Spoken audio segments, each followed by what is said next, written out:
வாங்க சார், உட்காருங்க. சரிம்மா. மேம், மேம் இவர்தான் ஆர்த்தியோட அப்பா. வணக்கங்க. வணக்கம். வணக்கம்மா. ஒன்றும் இல்லை, இந்த பொண்ணு நம்ம ஊருக்கு வந்த போது உங்களை பற்றி நிறைய சொன்னிச்சு. அதான் சென்னைக்கு வரும்போது உங்களை சந்திக்கணும்னு நினச்சேன். அதுக்கு இப்போதான் வாய்ப்பு கிடைச்சிது. உங்களை சந்திச்சதுல ரொம்ப சந்தோஷம்மா. இந்த புள்ள என்னை சந்திச்சப்ப உங்களுக்கு உடம்பு சரியில்லைன்னு சொல்லிச்சு. இப்போ எப்படி சௌகரியமா இருக்கீங்களாம்மா? ரொம்ப சௌகரியமா இருக்கேங்க. இவ்ளோ ஞாபகம் வச்சுக்கிட்டு விசாரிக்கிறது ரொம்ப சந்தோஷமா இருக்கு. அம்மா, நான் கிராமத்தான். எதையும் அவ்வளோ சீக்கிரமா மறந்துட மாட்டேன். நன்றியும் மறந்துட மாட்டேன், பழி வாங்குறதையும் மறந்துட மாட்டேன். அது ரெண்டுத்துக்குமே என்ன செய்யணுமோ அதை செஞ்சிருவோம்மா. ஐயா, கொஞ்சம் காஃபி சாப்பிடலாமா? தாராளமா சாப்பிடலாமே, ஆனா சீனி கொஞ்சம் கம்மி. செல்வி. அம்மா, இவரு நம்ம ஆர்த்தியோட அப்பா. வணக்கங்கய்யா. ஐயாவுக்கு ஒரு காஃபி, சுகர் கம்மியா. சரிம்மா, அந்த போட்டோ எடுத்துட்டு வந்துறேன். அது என்னம்மா, நம்ம ஆர்த்தியோட அப்பான்னு அறிமுகப்படுத்துறீங்க? உங்களை ஆர்த்தியோட அப்பான்னு தானே அறிமுகப்படுத்த முடியும். ஆர்த்தியோட அப்பான்னு அறிமுகப்படுத்துங்க, அது என் தலை விதி. ஆனா நம்ம ஆர்த்தியோட அப்பான்னு நீங்க ஏன் அறிமுகப்படுத்துறீங்க? ஒரு ஓடுகாலி பொண்ணு எப்படி உங்களுக்கு நம்ம ஆர்த்தியா இருக்க முடியும்? ஓ, அவளுடைய சகவாசத்தை இன்னும் உங்க மனசுல இருந்து உங்களால தூக்கி எறிய முடியல போல இருக்கு. நான் அப்படி இல்லை, என் மனசுல இருந்து சுத்தமா அவளை தூக்கி அடிச்சிட்டேன். அம்மா, ஒரு பையன் பிறந்த உடனே பொம்பளை பிள்ளை இவ பிறந்தா, வீட்டுல ஐஸ்வர்ய லட்சுமியே பிறந்துட்டான்னு சந்தோஷப்பட்டேன், கொண்டாடினேன். ஒரு பிள்ளை இப்படிலாம் வளர்க்க முடியுமான்னு ஊரே ஆச்சரியப்படுற அளவுக்கு வளர்த்தம்மா. எங்க ஊர்ல இருக்கிற எல்லா மண்ணுமே எனக்கு சொந்தமா. மண்ணு என் மண்ணா இருந்தாலும் அந்த மண்ணுல இவளோட கால் பட்டு புண்ணாயிடக்கூடாதுங்கிறதுக்காக எங்க தோல்லையே சுமந்துகிட்டு தெரிஞ்சம்மா நானும் என் பொண்டாட்டியும்.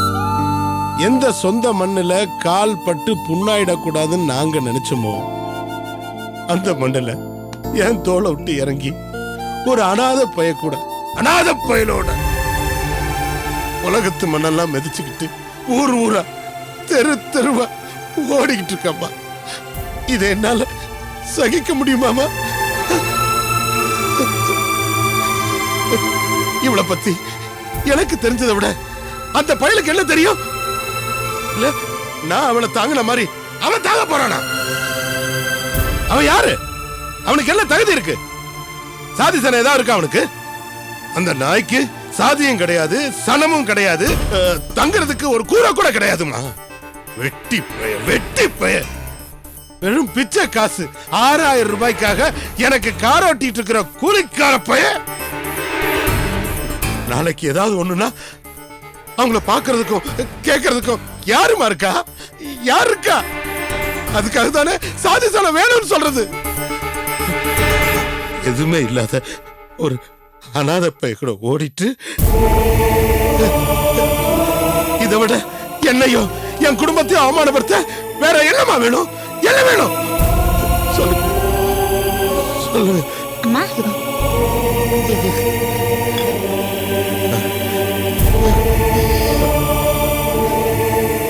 கோவப்படாம காஃபி சாப்பிடுங்க.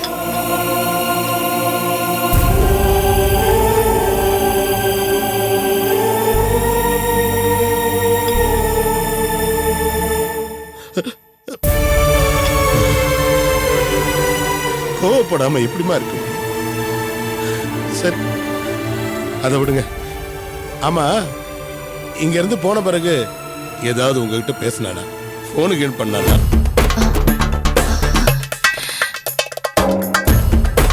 இல்லங்க, போனவதான். அதுக்கப்புறம் எந்த தொடர்பும் இல்ல. எங்க இருக்கா, என்ன ஏதுன்னு தெரியாது. நெல்லூர்ல இருக்க அந்த புறம்போக்கோட என் வம்சாவளிய கரைப்படுத்தினவன். அந்த கரைய அவ ரத்தத்தால தான் கழுவ போறேன். அதுக்குதான் என் மகன் அங்க அனுப்பிச்சிருக்கேன். அவன் அவளை வெட்டி போட்டுட்டு அந்த கரையை கழுவாம வரமா.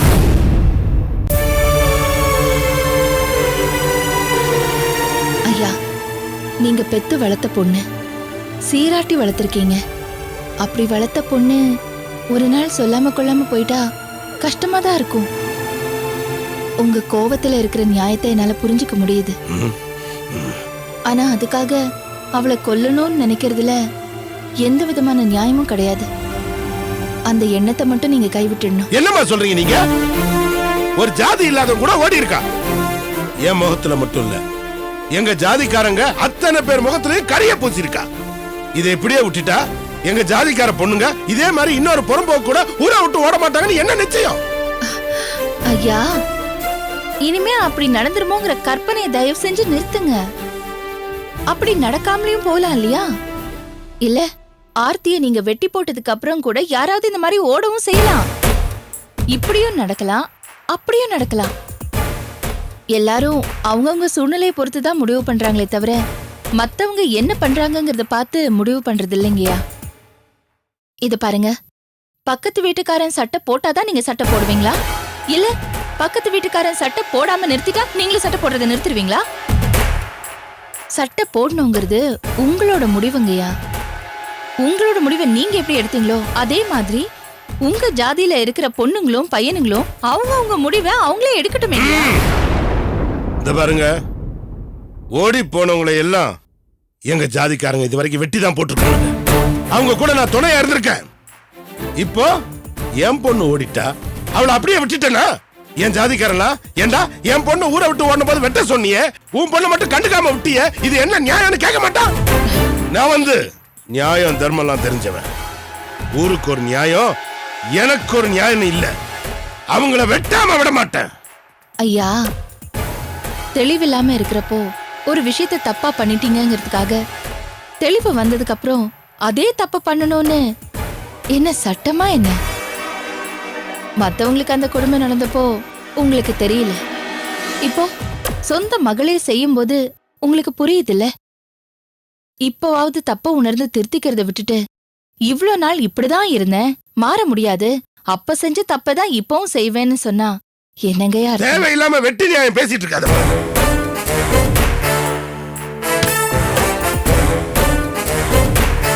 உங்க டவுன் நியாயம் எல்லாம் கிராமத்துக்கு சரிப்பட்டு வராது. திருடு கொடுத்தவனை பார்த்து சும்மா இருங்கன்னு சொல்ற. அது திருட்டு கொடுக்கறது இல்லங்க. உங்களை விட்டு போனது வெறும் ஒரு பொருள் இல்ல, உசுருள்ள ஒரு பொண்ணு, உங்க மக, உங்க ரத்தம். பொருள் திருட்டு போயிருந்தா இப்ப நான் பேசின ஒரு வார்த்தை கூட நான் உங்ககிட்ட பேசியிருக்க மாட்டேன். ஆனா ஆர்த்தி அறிவுள்ள பொண்ணு, தான் விருப்பத்துல ஒரு ஆளை தேர்ந்தெடுத்து அவன் கூட போனான்னா அவ விருப்பத்தை நீங்க மதிக்க வேண்டாமா? 1000 வருஷமா கட்டி காப்பாத்துனது எங்க ஜாதியோட மானமும் கௌரவமும். அது நேத்து வந்தவன் புடுங்கிட்டு போனானா அதை வேடிக்கை பார்த்துட்டு இருப்போம். நாங்க எங்க சாதி எனக்கு முன்னாடி இருந்துச்சு, பின்னாடியும் இருக்கும். அப்படி இருக்கணும்னா இந்த மாதிரி ஓடுகாலிங்கெல்லாம் சாகணும். கூடிய சீக்கிரத்துல உடம்பு வேற தலை வேறையா அவங்க கிடக்குறாங்கன்னு செய்தி வரும், தெரிஞ்சுக்கங்க. அப்படி எதுவும் நடந்துடக்கூடாதுங்கிறதுக்காக என்னால முடிஞ்சதை நான் செய்வேன். அதுக்காக தான் உங்க மனசை மாத்திக்கீங்கன்னு உங்களை நான் கெஞ்சி கேட்டுக்கிறேங்கய்யா. அந்த ஓடுகாலி மேல உனக்குன்னு இவ்வளவு அக்கறை? உயிருக்கு பயந்து ஓடிட்டு இருக்கிற ஒரு பொண்ணு மேல அக்கறை வர்றதுக்கு காரணம் பெருசாவா வேணும்? நான் ஒரு மனுஷி. மனுஷங்க வாழறதுக்காக தான் பூமிக்கு வந்திருக்காங்கன்னு நான் நம்புறேன். நீ பேசுறத பார்த்தா அவ ஓடுறதுக்கு நீயே ஒத்தாசை பண்ணிருப்ப போல இருக்கு. ஐயா, அது அவ வாழ்க்கை. அவ வாழ போற வாழ்க்கைக்கு அவ எடுக்கிற முடிவை பத்தி 3வது மனுஷி நான் வருத்தப்பட்டு என்னையா ஆக போகுது? அதனால என் வருத்தத்தை நான் ஒதுக்கி வச்சுட்டேன். நியாயம் தர்மமே தெரியாத அளவுக்கு சாதி வெறி ரத்தத்துல ஊறி போன ஒரு மனுஷனுக்கு மகளா இதே மாதிரி சாதி வெறி பிடிச்ச இன்னொரு மனுஷனுக்கு வாழ்க்கப்பட்ட பொண்டாட்டியா போறதை விட ஓடி போனோன்னு அவ எடுத்த முடிவு நல்ல முடிவுன்னு இந்த நிமிஷம் நான் நம்புறேன். நீ ஏதோ ஒரு வாடகைக்கு ஹாஸ்டல் நடத்திட்டு இருக்கிற சாதாரண பொம்பளைன்னு நினைச்ச. ஆனா ரொம்ப விவகாரமான பொம்பளையா இருக்க. பாத்துறேன். நீ பேசுற வெட்டி நியாயம் ஜெயிக்குமா, இல்ல இந்த பெரியவர் ஜாதி மேல வச்சிருக்கிற அபிமானம் ஜெயிக்குமான்னு பாத்துறேன். பெரியவரே, நீங்க பெரியவரா இல்ல நான் நம்புற கடவுள் பெரியவரான்னு நானும் பாத்துடுறேன். போயிட்டு வாங்க. பாத்துடலாம்.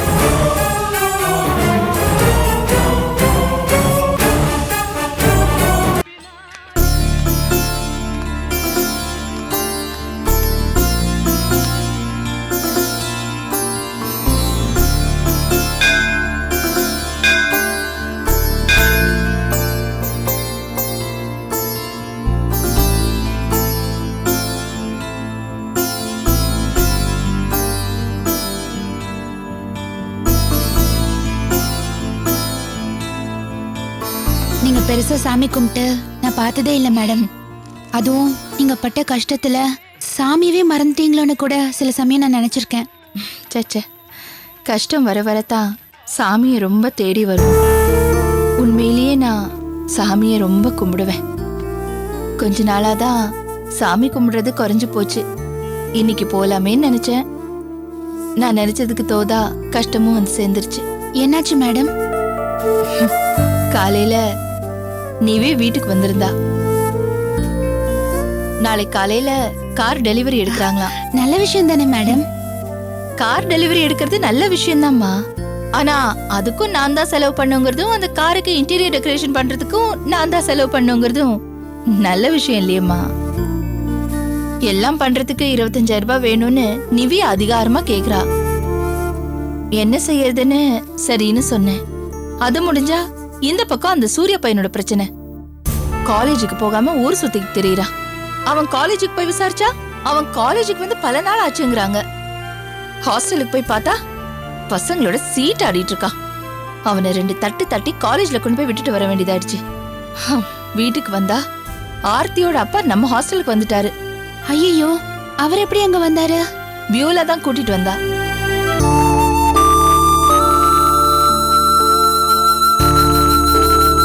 வியூலா ஏன் அந்த ஆளை நம்ம இடத்துக்கு கூட்டிட்டு வந்தா? இல்ல, அவ வெளியில எங்கேயோ வச்சு பாத்திருக்கா. என்ன பாக்கணும்னு சொன்னாரா.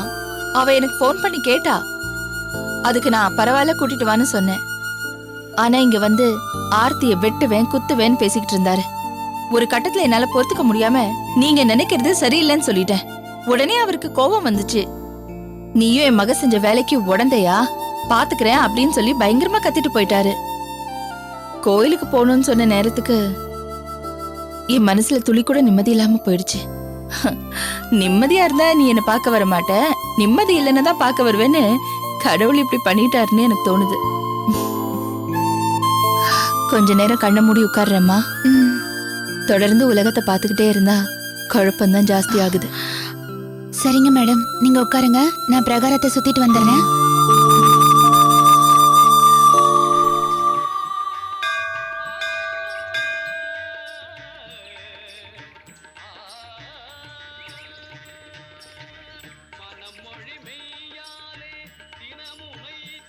Hi Shenba, what a surprise.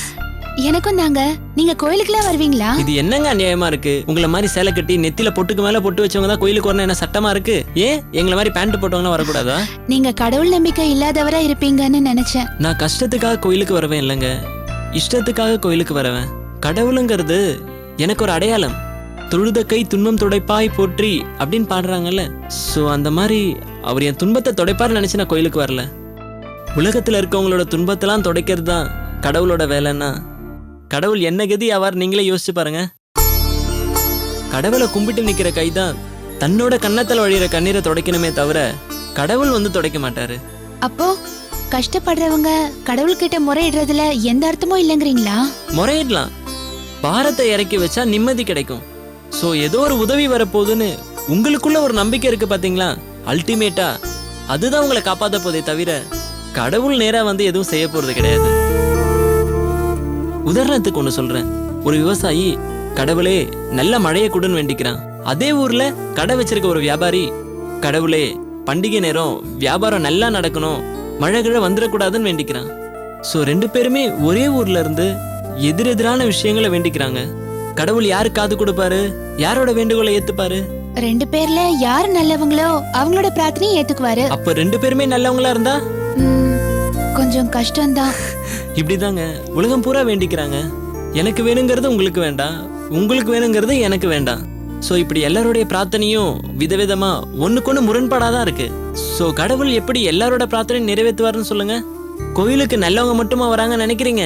கொள்ளடிக்கிறவங்க, கொலை பண்றவங்க எல்லாரும் தான் வராங்க. ஸோ இவங்க எல்லாருடைய பிரார்த்தனையும் கடவுள் நிறைவேற்றினா என்ன கதி ஆவார்னு நினைச்சு பாருங்க. நீங்க சொல்றது சரிதான். ஆனா கடவுள் நமக்கு எதுவுமே செய்ய மாட்டாரு. நம்ம காரியத்தை நாம தான் பாத்துக்கணும்னா அப்புறம் எதுக்கு அவரை கும்பிடணும்? முதல்ல இவ்ளோ பேசுற நீங்க எதுக்கு கோயிலுக்கு வரணும்? இது ஒரு நல்ல கேள்வி. கடவுள் எனக்கு ஏதாச்சும் செய்வாருங்கிறதுக்காக நான் கோயிலுக்கு வரல. உடைஞ்சு போன கண்ணாடி மாதிரி செதறி கிடக்கிற என்ன ஒன்னா சேர்ப்பாரு அப்படின்றதுக்காக தான் வரேன். புரியல. எனக்குன்னு இல்லை, எல்லாருக்குமே வாழ்க்கையில எத்தனையோ பிரச்சனை இருக்கு. ஸோ அது ஒவ்வொன்றுத்துக்கும் ஒவ்வொரு மாதிரி ரியாக்ட் பண்றோம். முன்னாடி ஒன்று செஞ்சிருப்போம், அப்புறம் அதுக்கு நேர் எதிராக இன்னொன்று செஞ்சிருப்போம். ஸோ நம்ம செஞ்சுட்டு இருக்க முரண்பாடான காரியங்களை பார்த்தா நமக்கே நம்மளை பார்த்து ஒரு பயம் வந்துடும். ஸோ இப்படியும் பண்றோம் அப்படியும் பண்றோம். நிஜத்துல நம்ம யாருன்னு ஒரு கேள்வி வரும் இல்லையா? ஸோ நான் அவனா இல்லை இவனான்னு கண்டுபிடிக்கிறதுக்கு நான் கொஞ்சம் நிம்மதியா யோசிக்கணும். வேற எந்த ஒரு தொந்தரவும் இல்லாம காசை பத்தி நினைக்காம நான் யோசிக்கிறதுக்கான ஒரே இடம் கோவில் தான். நான் அடைய வேண்டிய இலக்குன்னு ஒன்று இருக்கு. ஸோ அந்த அடையாள இலக்கு கடவுள் தான். நான் கடவுள் உண்டுன்னு நம்புறேன், ஆனா அவர்கிட்ட எதுவுமே கேட்கறது இல்லை. ஏன்னா அது சாத்தியம் இல்லைன்னு எனக்கு தெரியும். தலையை சுத்துதோ இல்ல, மண்ணுல விதைய போட்ட மாதிரி மனசுல ஒரு கேள்வியை போட்டுட்டீங்க. நிம்மதியா நம்பிட்டு இருந்தேன், இனிமே கேள்விதான் வரும் போல இருக்கு. நம்ப கூடாதுன்னு நான் சொல்லல, தாராளமா நம்புங்க. ஆனா நம்புறதுக்கு முன்னாடி அந்த நம்பிக்கையின் அடிப்படையில கேள்வி கேளுங்க. எந்த கேள்வியுமே கேட்காம நம்ம எல்லாத்தையும் நம்புறதுனாலதான் நாட்டுல சாமி பேரை சொல்லிட்டு நிறைய பேர் கிளம்பிட்டாங்க. கடவுள் நம்பிக்கைங்கிறது ஒரு ப்ராமிசிங் இண்டஸ்ட்ரி மாதிரி. அதனால கேள்வி கேட்க பழகுங்க. அது முதல்ல உங்களை குழப்பினாலும் அப்புறம் தெளிய வைக்கும். ரொம்ப நேரம் அறுத்துட்டேன்ல? சேச்சா, நல்ல விஷயம் தானே சொன்னீங்க. நான் மேடத்தோட வந்தேன், அவங்க மண்டபத்துல உட்காந்துருக்காங்க. ஓ சாரி, காத்துட்டு இருப்பாங்கல்ல. வாங்க, நானும் மேம பார்த்து விஷ் பண்ணிட்டு போறேன். ம்.